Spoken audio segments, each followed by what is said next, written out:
Saya tuh germo. Hah?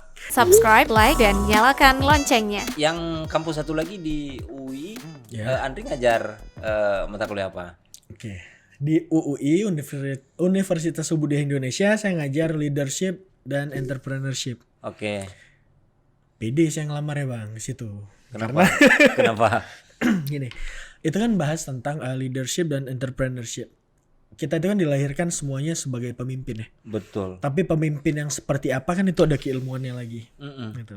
Jadi saya coba apply dengan bekal.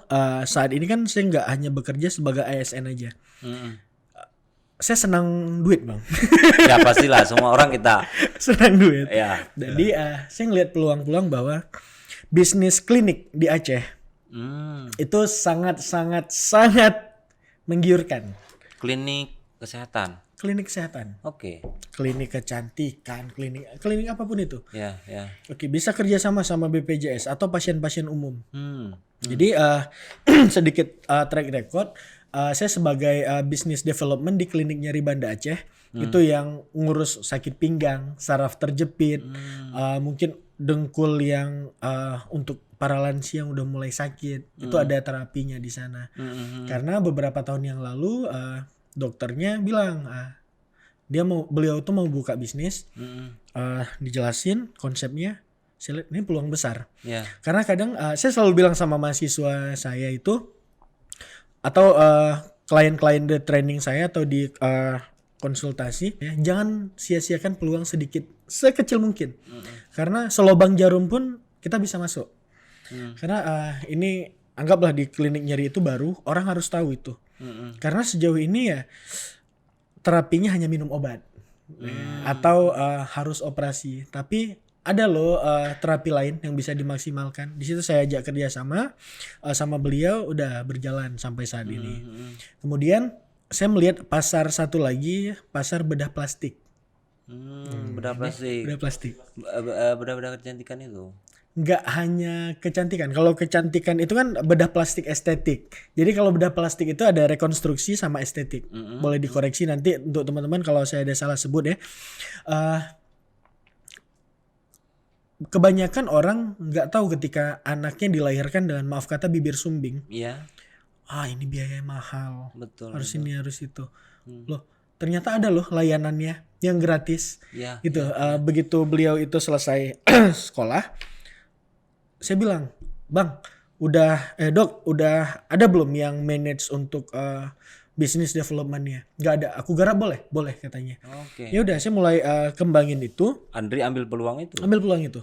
Saya ambil peluang itu, saya cari tuh pasar untuk ya bibir sumbing atau untuk perempuan yang mungkin Ada tai lalat yang agak besar. tai kan? lalat Oke. atau bekas luka yang Yang besar tompel gitu. misalnya gitu. Itu bisa juga. Jadi kalau memang kalau jokesnya kawan-kawan di Warkop kan kalau cewek udah terluka di sini turun mahar. Turun mahar. Ya. Jadi itu bisa dibuat lebih baik lagi, walaupun nggak akan sempurna. Itu seperti ciptaan Allah kan. Nah gitu. Setelah itu saya ajak kerjasama, alhamdulillah berjalan sampai saat ini.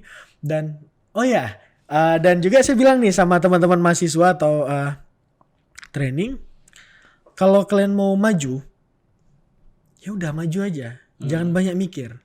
Pun kalau nanti jatuh, ya udah bangun lagi. Pandai-pandai cari mentor, pandai-pandai cari guru. Umur masih muda. Masih muda. Ya. Kalau gagal ya udah kayak mana lagi? Ya. Proses belajar kan? Proses belajar. Ya. Jadi saya ngeliat peluang lagi. Kebanyakan orang ketika DM kan ada lukanya. Terus ternyata butuh perawatan luka. Ada teman saya, suaminya teman saya lebih tepatnya. Beliau tuh punya skill yang oke kali, udah certified ini itu. Tapi kenapa ya pasiennya belum tumbuh? Setelah saya analisa, "Bang, abang harus jual diri." Apalagi tuh. Apalagi jual diri. Saya sampaikan juga, kalian mahasiswa-mahasiswa atau peserta training saya, kalian harus pandai jual diri. Itu apa ini? Kelas Kirain apa ini? Yang negatif. Iya. Bayangin Bang, kalau kita punya skill, tapi kita nggak dilihat orang nggak tahu kita siapa. Betul. Tapi ketika orang tahu kita pandai nih jual diri. Dalam artian di sosial media kita buat Udah punya konten yang brand, relate. gitu kan. Di TikTok, oke nih, yaudah aku kalau ada apa-apa kesini aja gitu. Jadi harus pintar jual dirinya. Yang klinik itu kalau mau seribut boleh, mana tahu nanti ada penonton ya Sago yang Oh iya. mana tahu ini. Kalau untuk klinik nyeri cari aja klinik nyeri Banda Aceh atau akun Instagramnya bebasnyeri.bna. Untuk dokter bedah plastik Aceh itu dicari aja. Akun ini yang belum, akun TikTok yang mulia. Jadi nanti orang kan dari tadi ini apa akun TikTok? Akun TikToknya apa? Silvandri, SILVANDRIE. Oke, Main-main Instagram. aja di situ. Instagramnya gitu, sama. ya. Sama. Ya, kalau nggak perlu nggak usah panggil yang mulia. Oke, balik lagi soal yang leadership dan entrepreneurship itu peluang yang hal seperti itu. Iya, karena saya bermodalkan itu berani saya apply ke situ, Bang. Karena apa? Ya sesimpel kita melihat suatu peluang bisnis, ya kita bisa masuk. Jadi di kelas hari Sabtu kemarin, hari Sabtu yang lalu. Jadi setelah saya sampaikan materi, saya diskusi sama mereka itu seru. Saya kasih tugas sama mereka. Saya mikirnya kalau tugas bisa cari di buku, ya mungkin dosen akademisi jauh lebih ahli. Saya sangat hormat sama para guru kita, sama Tengku, sama segala macam. Tapi kan saya praktisi nih. Betul. Saya pengen Harus tumbuhkan hal-hal yang unik, yang berbeda. Unik dan bermanfaat. Kadang ada juga unik tapi nggak bermanfaat. Siap. Jadi saya kasih tugas sama mereka. Mereka itu satu kelompok saya buat 4 orang. Satu kelompok itu udah ada 4 orang tuh, Bang. Ya. Saya tanya, siapa di kantong kalian yang nggak punya uang 5.000? Yang tidak punya. Semua pasti punya uang 5.000. Oke. Jadi kalian kumpulin tuh 4 orang, kan ada 20.000. Itu adalah modal kalian selama 3 hari untuk berjualan. Silakan jualan apa aja. Mau jualan apa 20.000? Gitulah. Kalau untuk detailnya di kelas lah. Dari penasaranmu masuk kelas praktisi ini. Jadi itu kan di ujung muaranya ke situ. Mereka udah tumbuh dulu mindset. Mulai tumbuh ya, bukan udah tumbuh, mulai tumbuh. Mereka udah mikir nih. Udah mikir. Ini 20.000 apa kita jualan gitu. Jadi sebelumnya tuh sedikit bocoran aja. Saya minta mereka buat list. Jadi mereka buat harganya, buat mau sasar marketnya kemana. Yaudah. Bisnis plan lah, apa istilahnya? Bisnis plan. Oke. Tapi untuk secara detailnya kan belum, Bang. Ya. Mereka masih semester awal. Ya udah, jadi style gila aja. 20.000 kalian mau jual apa? Tapi semuanya tercatat. Pengeluaran bahkan gula kalau memang disponsorin sama ibu kalian pun ditulis gula 2 sendok dari ibu. Dari ibu. Kalau dinilaikan berapa 1.500 misalnya. Oke. Jadi saya minta mereka itu semua kegiatannya diliput. Nanti di malam Jumat minggu depan berarti mereka share rekapan apa yang udah mereka kerjakan itu di TikTok. Oke. Karena ya saya nggak pengen cuman mereka aja yang bisa. Saya nggak tahu 20.000 tuh sekarang kan bisa jadi 200.000 jadi 2 juta atau lebih. Saya bilang sama mereka, tapi jangan untuk main judi ya. Karena kan untuk menangin judi itu kan cuma satu, Bang. Berhenti bermain. Berhenti bermain. Jangan nanti modal 20.000 nih tiba-tiba ada bola kan, taruhan bola. jangan judi. Oke. Jangan. Oke. Ya udah, saya juga penasaran apa yang akan mereka lakukan nantinya dengan 20.000 itu. Dan saya bilang, kalian jangan bilang kalau ini adalah tugas.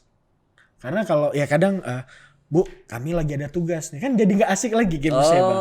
Sementara kan kita mau tumbuhkan mindset entrepreneurship mereka. Jadi itu semua Andre anggap sebagai game, permainan. Iya, permainan, simulasi. Jadi bukan tugas ini.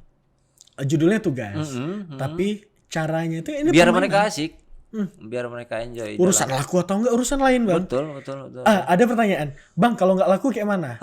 Kalian berempat. Kalau yang punya orang tua lengkap. Sekarang ada 8 orang tua. Enggak mungkin enggak didoain kalian. Enggak mungkin 20.000 tuh enggak jadi 21.000. Enggak mungkin. Dua orang tua ngeri, Bang. Kalau kita katakan misalnya tidak ada lagi orang tua, punya adik, ya kan? Iya. Orang tua udah. Ada aja doa tuh, Bang. Udah tuh nanti udah, Bang saya nih anak yatim piatu. Tapi kan punya adik, punya saudara, ada tetangga kan? Iya. ada aja doa tuh. Rezeki kan udah ditulis bang.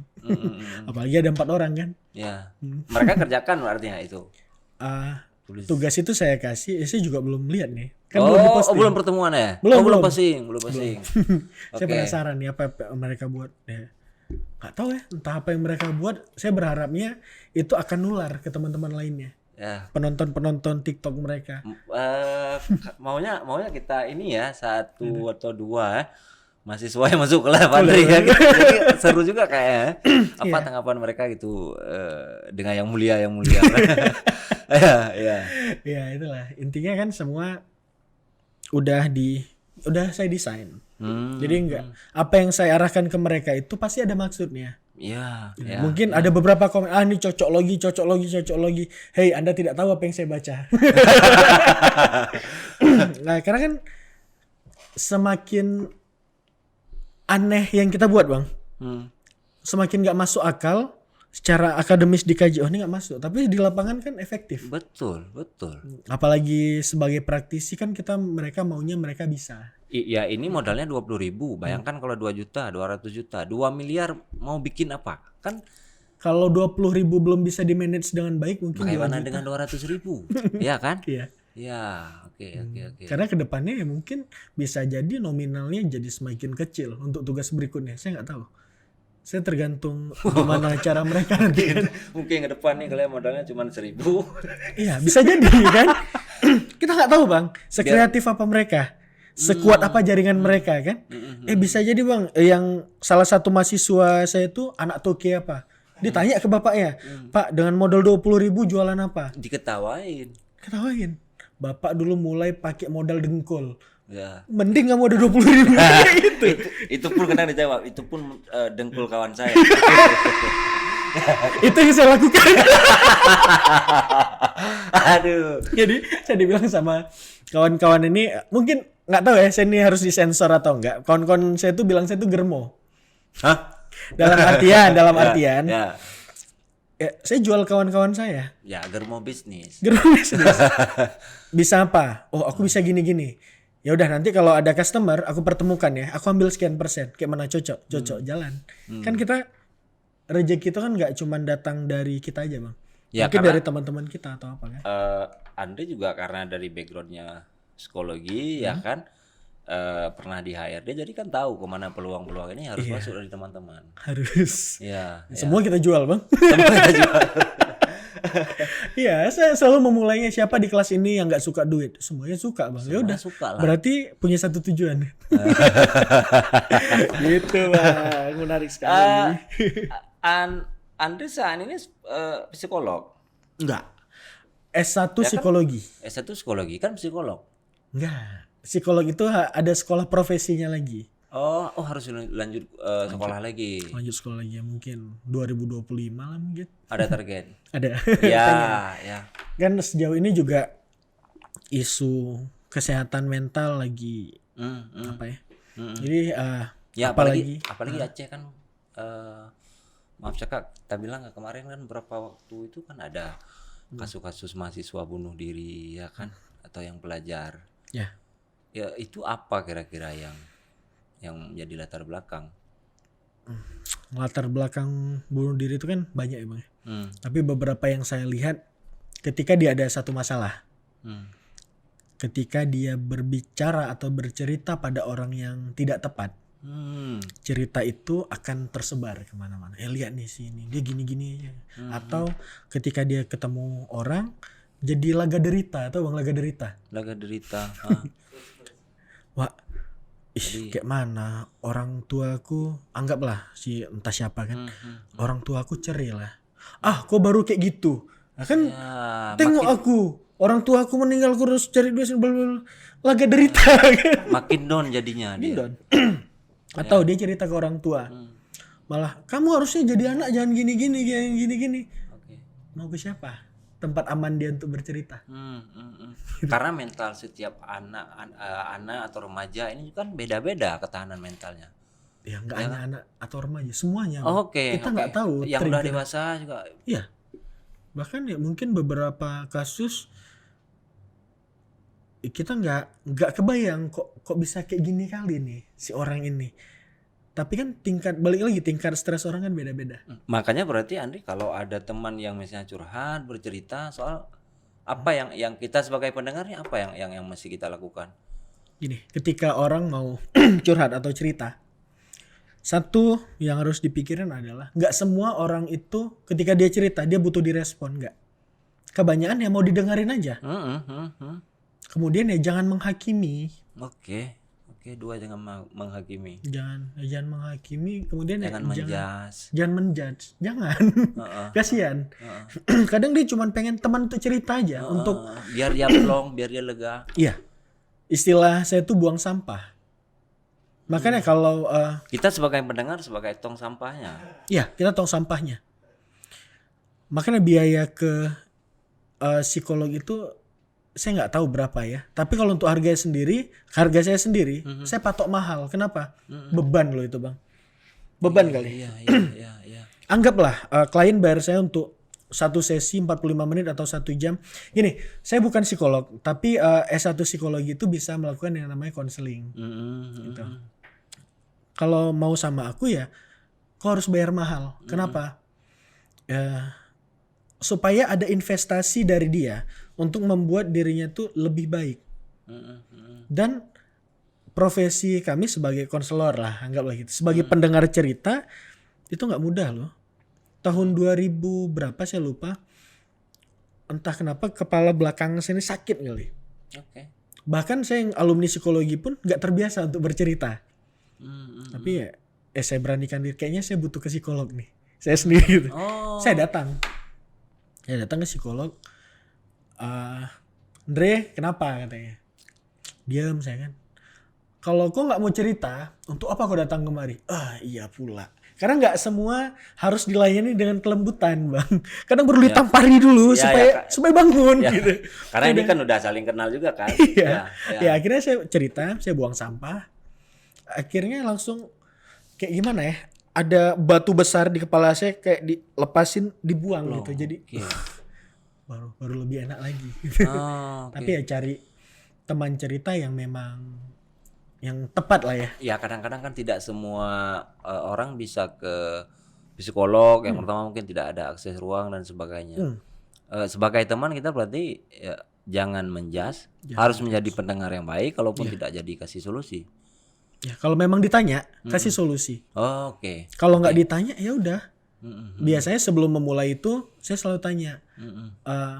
Misalnya kamu butuh apa dari saya? Saya butuh didengarin, Pak. Bayangin ya mungkin 2 jam 3 jam kerjaan saya tuh diam, saya perhatikan, saya dengerin, udah dan saya dibayar untuk itu, gitu. Karena apa? Dia mungkin nggak ketemu tempat yang aman ketika dia harus bercerita ke teman-temannya. Tapi ya kalau memang ada teman baik, ya udah cerita aja ke temannya. Dan sebagai pendengar harus tetap menjaga rahasia cerita. Harus. Tidak boleh kemudian share apa gitu. Kadang kan udah cerita. Ini ke Ki aja aku ceritain. Ya, udah. Satu ini ya. Konsumsi publik. Ya. Kayak gitu sih, Bang. Kenapa Andri tertarik ke psikologi dulunya? Ke psikologi, kesehatan mental lagi kan? Kenapa masuk ke psikologi ini gitu ya?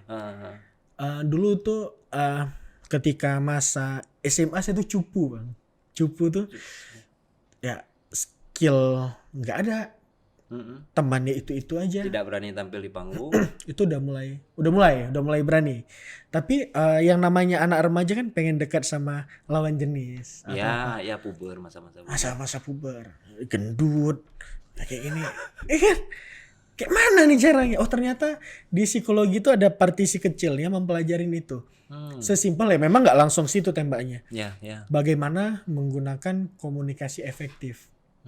Ya disitulah saya pelajarin. Oh ternyata manusia itu paling sayang sama dirinya sendiri dan paling suka dengan yang mirip dengan diri dia. Anggapnya gini, Bang. Suatu ketika mungkin kita sama-sama umroh pakai Tabina Tour and Travel kan. Habis itu kalau di umroh itu kan mungkin beragam. Tapi di paket itu misalnya ada ke Turki. Kita orang Aceh di Turki. Anggaplah abang pisah dari rombongan. Kita terpisah dari rombongan kita sendiri. Terus kita bicara pakai bahasa Inggris segala macam sama orang. Terus kita ketemu satu orang yang entah dari mana muncul di depan kita. Ngomong-ngomong, orang Indonesia. Itu akrabnya langsung tuh. Setelah ngobrol lagi, oh orang Aceh. Ya, ada simpul. Simpul. Satu kampung orang Biren. Udah jadi keluarga. Udah bentar lagi udah jadi Udah saudara. jadi saudara. Gitu. Karena kita paling senang tuh sama yang paling mirip dengan diri kita. Itu ada yang namanya rapport building, membangun keakraban dan segala macamnya. Dari situlah yang kita kemas untuk mencapai tujuan kita dalam berbisnis, untuk negosiasi. Poin-poin itu yang kita pakai. Itu yang sering saya bilang ilmu gaib. Ilmu gaib. Gaib. Ya. Tuh, gambarannya Beruntung, seperti Andri beruntung sekali. Istri Andri Istri Andri perempuan yang beruntung sekali bisa. saya yang beruntung. Oke. Saya yang beruntung. Sudah berapa lama menikah? Kalau boleh tahu. Belum lama lah. Belum lama ya. Belum lama, tapi ya alhamdulillah dia itu sangat sangat suportif dan dia tahu kehidupan sebagai HR itu seperti apa. Dan dari awal karir saya tuh berurusan kebanyakan sama perempuan. Dan nggak ada kecemburuan di situ karena dia tahu batasan saya itu bagaimana, batasan profesionalnya. Ya itu bahkan kalau dulu ada pegawai kami nelpon malam-malam atau ya udah saya angkat. Ya udah tunggu besok, saya lagi sama keluarga. Tahan dulu apa yang mau dilakuin. Ya kadang kan stres orang beda-beda Bang. Ya, bahkan ada yang dulu saya di SDM ada yang mau resign. Ya saya tanya dulu, kenapa mau resign? Udah ada kerjaan lain yang nampung? Belum. Kenapa? Ada masalah di sini, nggak pas saya sama atasan saya. Nggak pasnya kenapa? Di situ kita gali. Dengan lingkungan kerjanya misalnya. Ternyata mungkin dia bukan cuman ya, dia tuh sakit hati ketika dibentak sama atasan dia.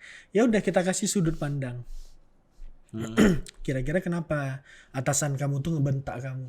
Oh iya kemarin itu kerjaan saya nggak selesai sementara deadline itu harus dikumpulkan besok. Oke. Kira-kira dia ngebentak kamu itu karena urusan pribadi atau kerjaan? Karena kerjaan. Berarti secara pribadi nggak ada masalah ya? Nggak ada. Oke. Jadi itu istilahnya kita gali dulu Bang masalah dia. Sampai akhirnya ngapain aku mikir aku harus resign ya? Ini kan bisa diselesaikan. Ya udah, selesaikan. Itu tugas HRD juga kalau di perusahaan. Iya. Saya baru tahu ini. Gitu Bang. Menarik sekali. Yang mulia. Memang kalau bicara kesehatan mental kita nggak bisa bercanda-bercanda dulu, agak rumit nih. Ya. Agak sulit gitu lah. Ya. Ya, gitu.